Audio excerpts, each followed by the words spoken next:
Hi, I'm Paul Tice, a senior fellow at the National Center for Energy Analytics. I'm also an adjunct professor of finance at the NYU Stern School of Business. I recently published a report on the new climate disclosure rules the Securities and Exchange Commission adopted in March 2024. These rules require major U.S. corporations to report their carbon footprint and risks to their business caused by climate change. But the rules are misguided and dangerous to our economy.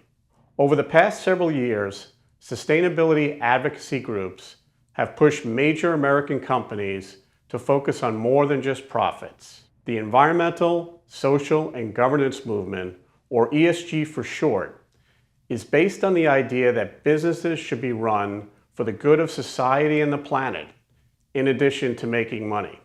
For most activists, the highest ESG priority has been climate change. Up until now, these ESG initiatives have been decided by companies and their shareholders. But the new SEC rules insert the government into that conversation. The SEC is a financial regulator with the mission of keeping America's investment markets fair, fighting fraud, and properly informing investors so they can make smart decisions. But here's the problem.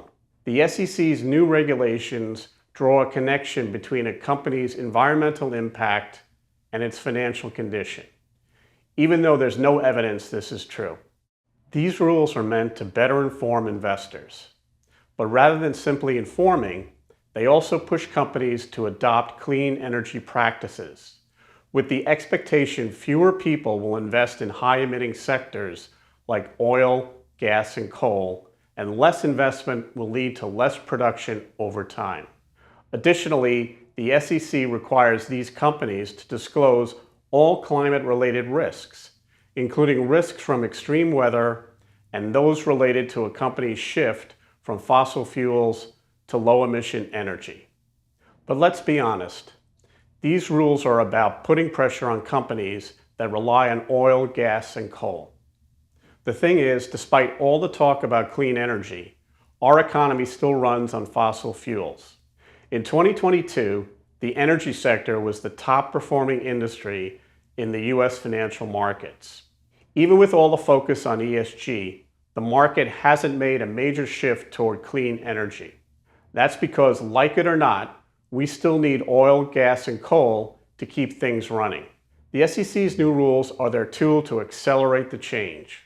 The SEC's rules will punish fossil fuel companies by making firms report every detail of their carbon emissions and climate risks. And their ultimate goal isn't hard to see: cutting off access to investment and making it harder for them to operate. This isn't just about reducing emissions. It's about reshaping our entire economy, even if we aren't ready. Under the SEC's rules, we can expect energy prices to rise, slowing economic growth, and creating new risks in our financial markets. And the effects would hit more than just the energy companies. These changes could ripple through the entire economy, raising costs for everyone.